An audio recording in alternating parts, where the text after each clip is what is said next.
Traveling to northern waters, especially when the water's cold and clear and fishing for walleye, I've learned over the years that using a spinner and bait combination is one of the most effective ways to catch fish. A worm harness is really a standard rig when it comes to catching lethargic walleye, where you just creep the harness along the bottom to get them to strike. Now, this is one of the harnesses that Gary Hodge made up. You can see that it's got a very specific number of beads, 2 very small Gamogatsu hooks. These are octopus, and he's also built this particular harness on a fluorocarbon leader that's about 36 inches long. And then to that we have a swivel, because that is a spinner at the bottom that's spinning around, and then attached to the swivel is a bottom walking sinker. Now, this is a classic rig when you want to fish the harness right along the bottom without getting hung up. Now, one thing I want to mention, some of these bottom walking sinkers will have a weight up top and the wire down below. See how high up the weight on this particular bottom walker is? So that means that the wire will hit the bottom first as it's crawling, so there's no chance that the sinker will get stuck unless you let your line go loose and it drops to the bottom. This particular bottom walker, you can see, doesn't have the wire, so it's designed to actually be bouncing along the bottom. So you'd use this kind of a bottom walker if you had more of a sand bottom or pebbly where it's pretty smooth. This one if you've got a lot of debris like rocks and so on. Now let me tell you a little bit about the worm harnesses.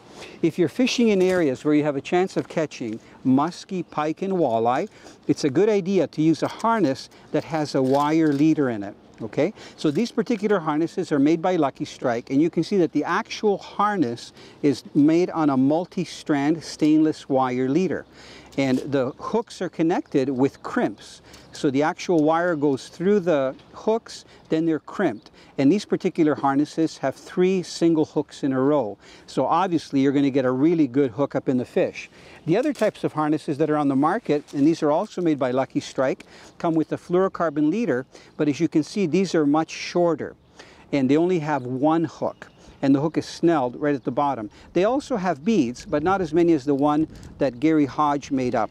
So harnesses are excellent to use for a multitude of fish species, especially bass, walleye, muskie, and pike. If you go for the toothy fish, you got to have a wire leader, or buy your harnesses or make them out of stranded wire. And also, if you want your harnesses to be closer to the bottom, use a shorter leader. So if I wanted this worm harness to be right along the bottom, I'd only use about a 1 or 2 foot leader and then have my weight here. If you're fishing in deeper water and you want your harness to be up off the bottom 2-3 feet, go with the longer leader, about 36 or 40 inches, and you will catch lots of fish.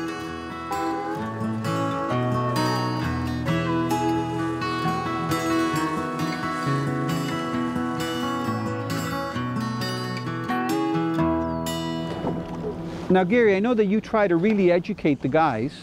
I'll give you some slack line if you work them perfect. When you're out fishing, you just don't take the guys fishing to catch fish. That's one of the reasons why I think you guys are doing such a good job. Do you think a lot of the fishermen you guide appreciate getting all the education when you teach them everything you know on a spot and how to fish it? They do, and the whole idea for us is teaching guys the fundamentals of what to do, the type of lures to use, the type of contours to fish, and to come out here with, you know, lots of good equipment, just not the know-how. Of course. You come out for, you know, a trip or two, you sort of start to get it and dial it in, and you come out and do it on your own. So, I got to ask you, have you ever weighed the pros and cons being a guide? A lot of guides are very quiet, tight-lipped. They only give minimal information because they want the people to come back as repeat customers. So they don't want to give too much stuff away, right? So they got to rely on the guide. It's kind of like the golf pro. So the average golfer has to continue to take lessons, right? Because he's not going to give them everything. Absolutely. So how come you give all the really good information? Because that's really, yeah, we can release it back in the water. Nice fish, good eater. For us, it's all about sharing information, as I mentioned. Yeah. We fish a lot in the Bay of Quinte, and there's plentiful fish out here. And guys are coming out anyway. Why not share the information? Yeah. You know, this thing about community, and even on the internet, you know, a lot of these community sites, you know, I think that fishermen like companionship, other fishermen, right? Sure. Even though you got loner fishermen, they like to share the information that they have. And I think that some of the best fishing buddies, and I'm sure you've made lots of fishing buddies Absolutely. that were your customers originally, Yep. now they're buddies, You're right? absolutely right. So it actually keeps everybody much happier, and there's more satisfaction to it. So I think what you're doing is great. It does, and it creates a network. Yeah. And you know, there's a lot of relationships that have stemmed off of that, and you know, we learn things from them too. Sure. And you know, we started that way. Good. So if no one ever gave us a chance and shared information with us, like yourself, Sure. you know, we wouldn't have learned what we know now. Well, that's awesome. Fisher girl! Catch the passion! Okay, he's got it.